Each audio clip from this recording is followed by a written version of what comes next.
ఒక్కోసారి మన జీవితంలో ఒకే ఒక క్షణం చాలు అంత తలకిందులైపోవడానికి. అలాంటి ఒక కథ ఇది. అర్జున్ అనే ఒక మామూలు కుర్రాడి కథ. కాని తన విధిని పూర్తిగా మార్చేసే ఒక పెద్ద రహస్యం తనకోసం ఎదురుచూస్తోందని పాపం అతనికి తెలీదు. అయితే కథలోకి వెళ్లే ముందు ఒక్కసారి ఆలోచించండి. చూడ్డానికి చాలా మామూలుగా ఉండే ఒక వస్తువు, అసలు ఎవరూ పెద్దగా పట్టించుకోని ఒక చిన్న వస్తువు ఒక మనిషి తలరాతనే మార్చేయగలదా? వినడానికి కాస్త వింతగా అనిపించొచ్చు కదూ. కాని ఈ ప్రశ్నను మనసులో పెట్టుకొని అర్జున్ ప్రయాణంలోకి వెళ్దాం పదండి. మొదటిగా అసలీ అర్జున్ ఎవరు? అతని జీవితమేంటి? బయటకు చూస్తే అంత నార్మల్, ఒక మామూలు కుర్రాడ లైఫ్. కానీ ఆ మామూలుతనం వెనకాల అసలు కదేంటో చూద్దాం. మన కథలో హీరో అర్జున్ వయసు జస్ట్ 16. ఒక చిన్న టౌన్లో అనాథాశ్రమంలో పెరుగుతున్నాడు. అంటే తనకంటూ ఎవ్వరూ లేరు, కాని తనకంటూ ఒక ప్రపంచాన్ని సృష్టించుకున్నాడు. ఆ ప్రపంచంలో ఫ్రెండ్స్ ఉన్నారు, పుస్తకాలు ఉన్నాయి, అవే అతనికి అన్నీ. అతని ప్రతిరోజూ ఒకేలా ఉంటుంది. పొద్దున్నే స్కూల్, సాయంత్రం ఫ్రెండ్స్తో ఆటలు, రాత్రైతే తనకిష్టమైన పుస్తకాలతో కాలక్షేపం. అంత సాఫీగా, ప్రశాంతంగా ఉన్నట్టే అనిపిస్తోంది కదా. కాని అసలు నిజం అది కాదు.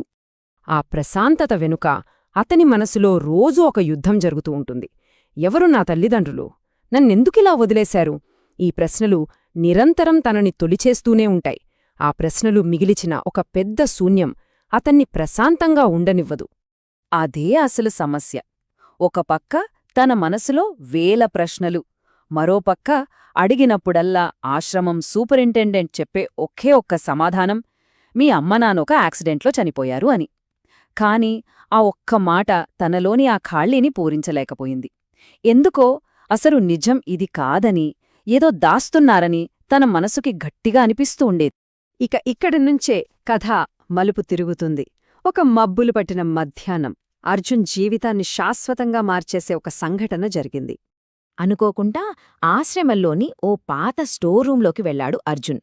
అంతా పాత సామాన్లు, బూజు, దుమ్ము. ఆ గదిలో ఒక మూలన ఒక పాత చెక్కపెట్టె కనిపించింది. ఎందుకో తెలీదుగాని అది తననే పిలుస్తున్నట్లు అనిపించింది అతనికి. చూడ్డానికి చాలా పాతదిగా ఉంది ఆ పెట్టె, ఎన్నో రహస్యాలు దాచుకున్నట్టుగా. మెల్లగా దాన్ని తెరుస్తుంటే అర్జున్ గుండె దడదడలాడింది. అసలు దాని లోపల ఏముంది? తన ప్రశ్నలకు సమాధానం దొరుకుతుందా? ఏమో. అండ్ ఇక్కడే మ్యాజిక్ మొదలైంది. ఆ పెట్టె తెరిచిన ఆ ఒక్క క్షణం అర్జున్ జీవితం మొత్తం మారిపోయింది. తన మామూలు ప్రపంచం నుంచి ఒక మాయా ప్రపంచంలోకి అడుగుపెట్టాడు. పెట్టె తెరిచి చూడగా లోపల ఒక ఎర్రటి వెల్వెట్ క్లాత్, దానిమీద ఒకే ఒకటి మెరుస్తున్న ఒక నీలిరంగు ఉంగరం. ఆ చీకటి గదిలో కూడా అది మిలమిల మెరుస్తూ ఉంది. దాన్ని చూడగానే అర్జున్ కళ్ళు పెద్దవయ్యాయి. దాన్ని చేతిలోకి తీసుకుని చూశాడు. ఆ ఉంగరం మీద ఏదో వింతైన గుర్తులున్నాయి. ఏ భాషో అర్థం కావట్లేదు. 2 చిన్న డ్రాగన్లు మధ్యలో ఉన్న ఆ నీలిరాయిని పట్టుకున్నట్టు డిజైన్ చేశారు.